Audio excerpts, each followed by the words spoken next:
Flamboyant AirAsia chief executive faces new test after plane vanishes. Tony Fernandes is more than just the CEO of AirAsia, he's the brash personality and cheerleader-like figure who gives the discount carrier its soul. A flamboyant executive who loves race cars and soccer and is known for speaking his mind, sometimes inappropriately. Fernandes has opened air travel to millions who previously couldn't afford it. Now, with one of his planes and 162 people on board missing, Fernandes faces what he's calling his worst nightmare. "We will go through this terrible ordeal together," he told his staff via Twitter hours after Flight 8501 disappeared Sunday. "Be strong," he said in another message. "Continue to be the best. Pray hard." In an age when many corporate leaders are insulated from their customers and staff, the Malaysian-born, British-educated Fernandes is a vocal leader who enjoys interacting with the public, at airports, and on social media. AirAsia passengers often tweet him photos of their vacations, which Fernandes then shares with his followers. He's posed for photos with Filipino boxer Manny Pacquiao and hosted Asia's version of the reality TV show The Apprentice. And he has a personal credo: believe the unbelievable. Dream the impossible. Never take no for an answer. Fernandes' reach extends well beyond airlines. In 2011, he bought a majority stake in the English Premier League club Queen's Park Rangers. He is often seen in the soccer team's blue and white jersey, which bears AirAsia's name in bold red across the front. He also has funded a Formula One racing team, making lavish bets with owners of competing teams. But his heart remains in travel. Fernandes, 50, pioneered low-cost air travel in Southeast Asia, opening up skies previously dominated by full-service carriers like Singapore Airlines and Thai Airways. In 2001, he resigned as vice president for Southeast Asia at Warner Music to enter the airline business, a long-time dream. With some business partners, he bought struggling AirAsia and its 2 planes for just 26 cents and assumed its $11.4 million in debt. He was, in many ways, ahead of the industry curve. He sensed a need for low-cost flights to serve a quickly growing middle class in what's now the world's fastest-growing region for airlines.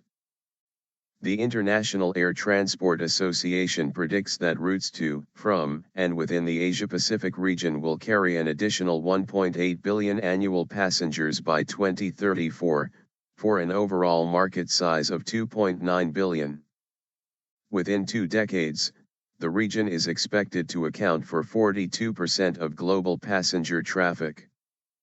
Air travel is made for Asia, Fernandes told the Associated Press in 2002. You can generally drive from one end of Europe to another or take a train, but that's not the case here. You want to try driving from Kuala Lumpur to Bangkok? Good luck, mate. In some ways, Fernandes' career echoes the empire Richard Branson created with his Virgin Group. Fernandes once worked as an accountant for Branson's company. AirAsia has expanded beyond Malaysia with affiliates in Indonesia, Philippines, Thailand, and India, as well as a long-distance airline. AirAsia ex-Fernandes has also launched the No Frills Tune Hotels and a mobile phone company and financial services arm, just as Virgin did.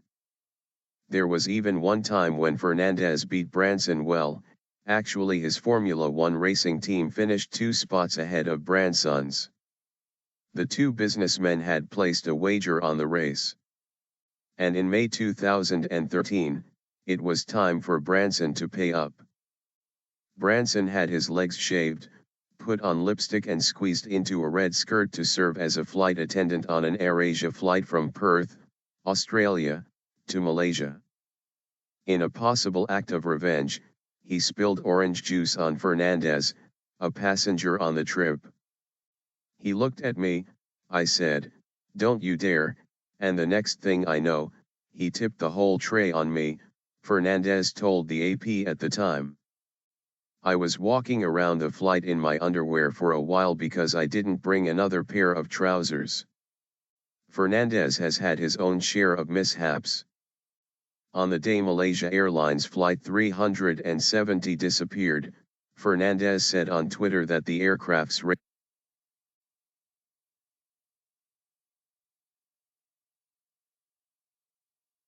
On the day Malaysia Airlines Flight 370 disappeared, Fernandes said on Twitter that the aircraft's radio had failed but that the plane landed and all were safe. He later deleted the tweet. That plane still hasn't been found. A few weeks later, AirAsia had to pull its in-flight magazine for an article boasting that its well-trained pilots would never lose a plane. The magazine was printed before Flight 370 disappeared. But it was a painful poke for a country reeling from the loss. Now, Fernandes must find the right thing to say as his own plane is lost at sea.